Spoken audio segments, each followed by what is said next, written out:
Rockstar Games is no stranger to punishing players who cheat in their game. Do a money glitch, they'll wipe your funds, RP glitch, they'll reset your account, and using a mod menu, well, they don't really care about those. But in 2015, Rockstar was done punishing players in conventional ways, and they decided to get some revenge on players using modded vehicles in a way that only they could think of. Thanks to the Duke of Death, Rockstar had finally had enough and decided to skip the formalities and troll their own player base. But to start this story, we first have to go all the way back to 2013.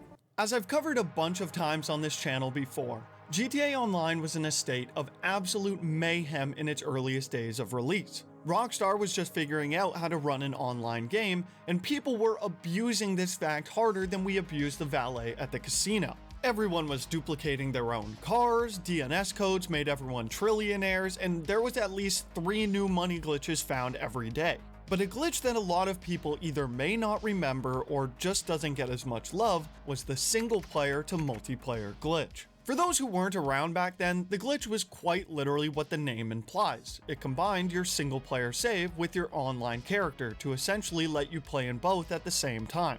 For example, you could play online using Michael, Franklin, or Trevor, and everyone could see this. You could also just straight up freeze your money because the game couldn't tell if you were online or in single player. There were a ton of smaller exploits this glitch was used for, but the one that I remember abusing the most was to get single-player vehicles. By mid-2014, the single-player car phenomenon was a huge part of online, and most players' garages were filled with some of the rarest modded cars the game has ever seen. Some examples of this that people might remember are the Space Docker, Michael's moving truck, Poppy's Cabrio, Trevor and Franklin's personal vehicles, the list goes on and on. There were so many different vehicles that people started porting over that an entire community formed around trading these special vehicles to one another using the already mentioned duplication glitches. Like, look at this screenshot from my garage in 2014.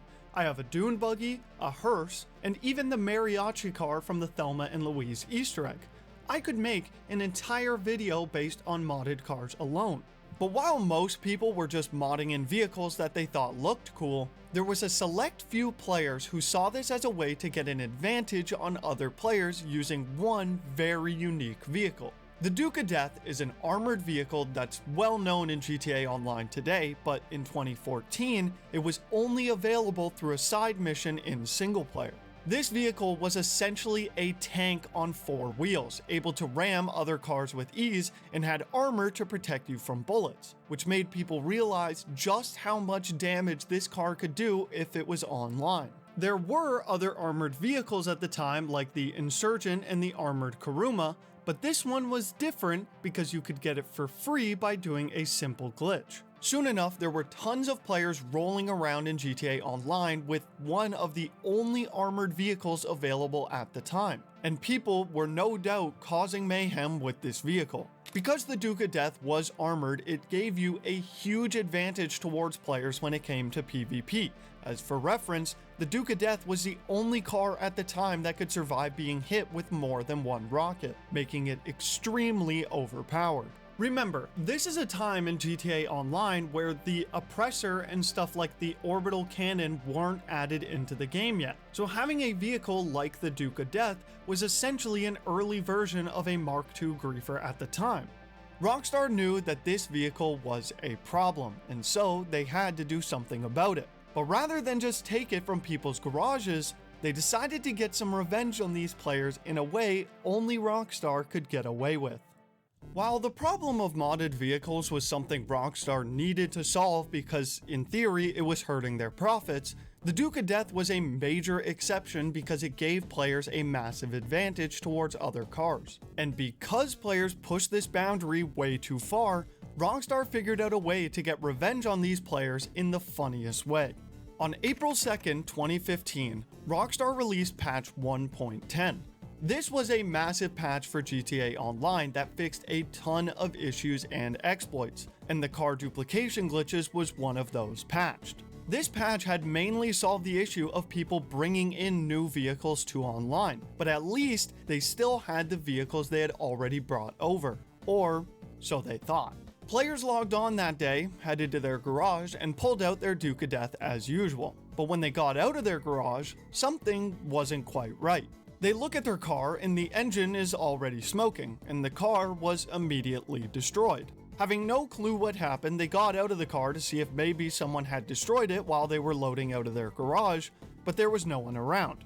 Still weird, they decide to call Moore's Mutual and get a new one delivered. And the second they get in, boom, car explodes. What the hell was going on? So you try again.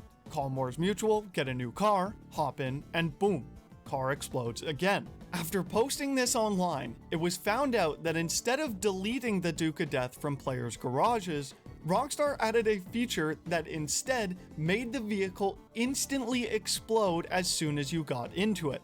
And if you drive out of your garage, it immediately dies. While this was an extremely funny troll from Rockstar, there was a slight caveat to this patch. It turned out that this patch made it so the Duke of Death would only explode if the owner of the vehicle got into it. But if you found someone else's hanging on the street, you could get into it and drive it around no problem. This wasn't very practical, however, because only the owner would be able to bring it from session to session, and they now had a useless car bomb sitting in their garage. Rockstar only programmed this for the Duke of Death, as they show that Rockstar hated that people had modded this vehicle into online. And the worst part is that they still let you keep the car in your garage. You could just never drive it ever again. In fact, this wasn't the only troll that they did for modded vehicles.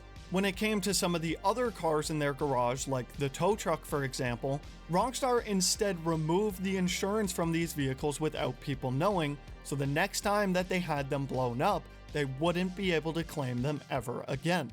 This is, to this day, the funniest way that Rockstar has ever tried to punish modders in their game, and is personally one I fell victim to. Rockstar is used to just giving people immediate bans or wiping their accounts to get rid of modded money or items. But the Duke of Death had sparked something inside of Rockstar to want them to finally get revenge on players in a way they couldn't avoid. Eventually, Rockstar would officially add the Duke of Death to GTA Online, a part of the Cunning Stunts update, but it is very possible that there could be someone out there that still has the Duke of Death in their garage that's fitted with a permanent car bomb courtesy of Rockstar Games. Over time, people would find new methods for the single player to multiplayer glitch, but because Rockstar had already figured it out once, it now was not as big of an issue, and they could just delete all those vehicles from their garage. And with that, the SP to MP glitch and modded single player vehicles had officially come to an end, for the most part. Thank you guys so much for watching. I hope you all enjoyed. Hope you have yourselves a great day, and I'll see y'all in the next one. Peace.